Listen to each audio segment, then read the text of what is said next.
I'm about to tell you now is a tragic story, but there is a lot of lessons for us to learn from this story. Okay? Your boyfriend ex is not your friend. Avoid that because you don't know the reason why he left her for you. Okay, let's dive into the story. This is a story of a youth corper known as Stephenie Terangua who got missing on Thursday morning, the 4th day of April 2022.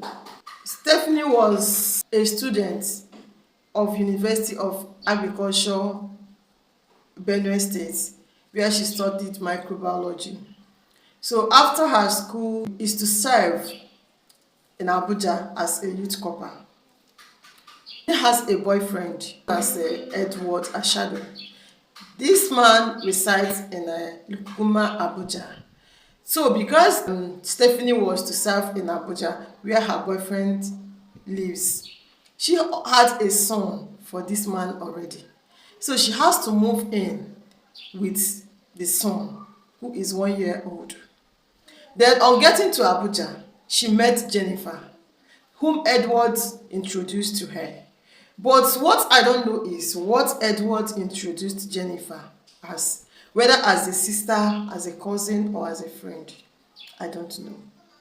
She started moving along with Jennifer. Then on this very day, Stephenie already prepared to go for her corpus development with her 1-year-old child.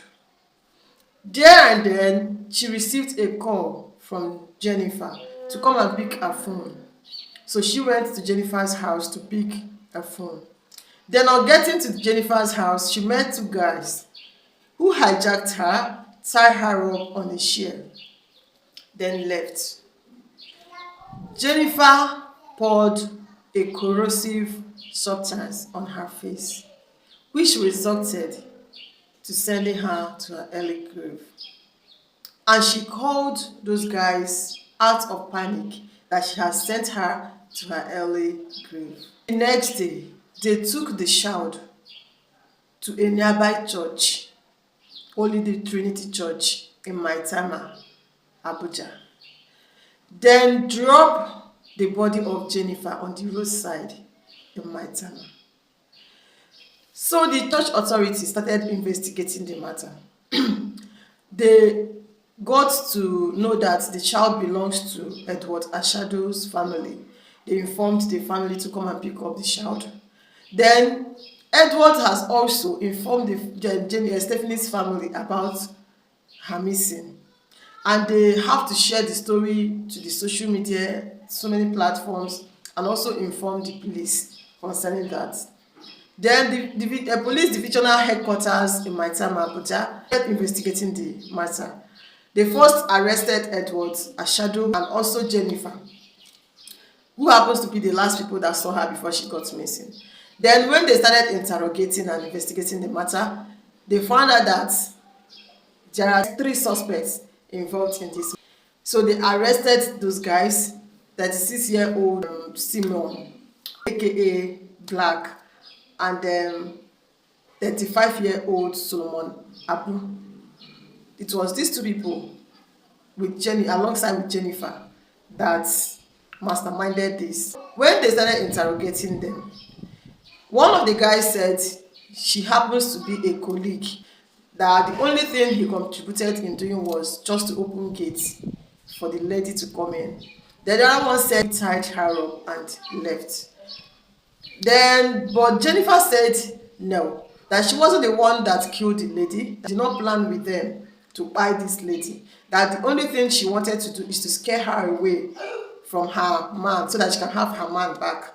So, but this guy said no, that what they discussed with Jennifer was that Jennifer told them that she wanted them to kidnap this young lady so that she can extort money from the boyfriend. And afterwards, she will give them 100,000. Then they were asked, how much did she tell you she would charge the boyfriend? They said they don't know. All they know is that their own deal is for her to give them 100K. And which she finally gave them on the day they dropped her off on the roadside when she done buy. And Jennifer on her own side is saying she never planned to eliminate her, that her plan is just to scare her away. Like, seriously? Then who poured a corrosive substance on her face? Because the day Jennifer's body was found on the roadside, they did not even recognize that she was the one. Why? Because her face was badly damaged. It was only the khaki trouser that she was putting on that made them to recognize that she was the one. Now you said you don't have intention of eliminating her, but then you poured a corrosive substance on her face, which badly damaged her face. How do you think that you can have the man back without taking her out of the way? A woman that had child already for the man and is already planning to get married to this young lady. How do you even think you can achieve this without eliminating her? The story is not clear anyway, because the young men are saying something different from what she herself is saying. And she never admitted that she was the one who eliminated her, likewise the others. But from the story so far, it was so clear that Jennifer was the one who eliminated Stephenie. Now, my confusion there is this. Stephenie met Edward Ashado in 2018, and she met her death in 2022. Does that mean that Edward was still moving along with Stephenie and also Jennifer as he was planning to marry Stephenie? Because I believe that since 2018 to 2022 is 5 years. Had it been he has stopped the relationship he has with Jennifer, 5 years is enough for Jennifer to move away or to move on. And even to an extent of introducing Jennifer to Stephenie, I don't know, which means both of them are still seeing each other. Stephenie is in a long distance relationship with Edward, while Jennifer is in a close relationship with Edward because they both live in Abuja. So now, he is playing double game to an extent that Jennifer was, the heart was broken to an extent that she wants to have her man by all means. I don't really understand what was going on. Though a lot of women could be so desperate, why can't you move on? Must you take the life of another just because of a man? Where is this leading you to? Where has it led you to? Public disgrace. And at the end of the day, no one will have this man. And last, the man will be set free. He will look for another woman to marry. And to you don't pay. So please, ladies, stop being over desperate. And men, stop playing the double game.